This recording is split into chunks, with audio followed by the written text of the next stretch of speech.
अस्सलाम वालेकुम। शम्स आज़ाद आज एक बार फिर एक नई वीडियो के साथ आप लोगों की खिदमत में हाज़िर हूँ। सामीन मोहतरम, जैसे कि कल मौलाना तारिक जमील साहब के साहिबजादे ने अपने आप को बंदूक से शूट करके अपनी ज़िंदगी को अपने हाथों से ख़त्म कर दी। तो ये असल में वाक़या कुछ यूँ है कि मौलाना तारिक जमील साहब का साहिबजादा बहुत अरसे से डिप्रेशन का मरीज़ है। वो लोग इनके ख़्याल रखते थे, मतलब वक्त पे इनको खाना और वक्त पे उनकी वर्जिश और अपनी निगरानी में रखते थे। मगर उसने मौका पा कर के अपने घर के सिक्योरिटी गार्ड से बंदूक ली और अपने आप को शूट कर दिया, जिससे उसकी ज़िंदगी ख़त्म हो गई। हमारा तो ये ख़्याल है कि गुर्बत जो है ना बड़ा टेंशन है, जिसकी वजह से लोग डिप्रेशन का शिकार हो जाते हैं। और मौलाना तारिक जमील साहब को अल्लाह ताला ने ख़ानदानी बहुत ज़्यादा ज़मीनें दी है, उनके सरमाया है, जायदाद है और ख़ानदानी अमीर है, और अब भी वो बहुत बड़े कारोबार कर रहे हैं, ज़िम्मेदारी है, माल दौलत मतलब उनकी बहुत ज़्यादा है।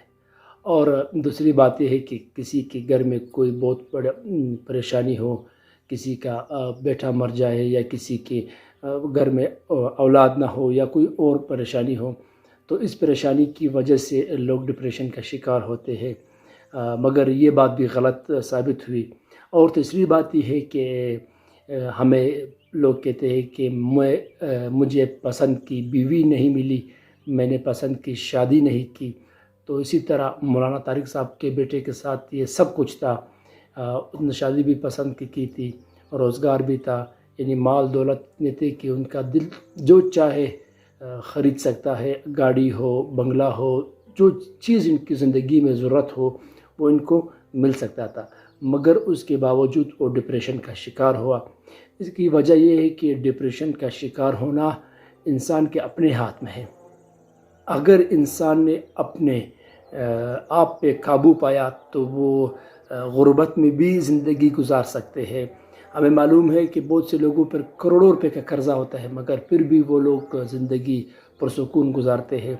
हमें मालूम है कि लोगों को पहनने के लिए कपड़े नहीं हैं, फिर भी वो लोग ज़िंदगी सुकून से गुजारते हैं।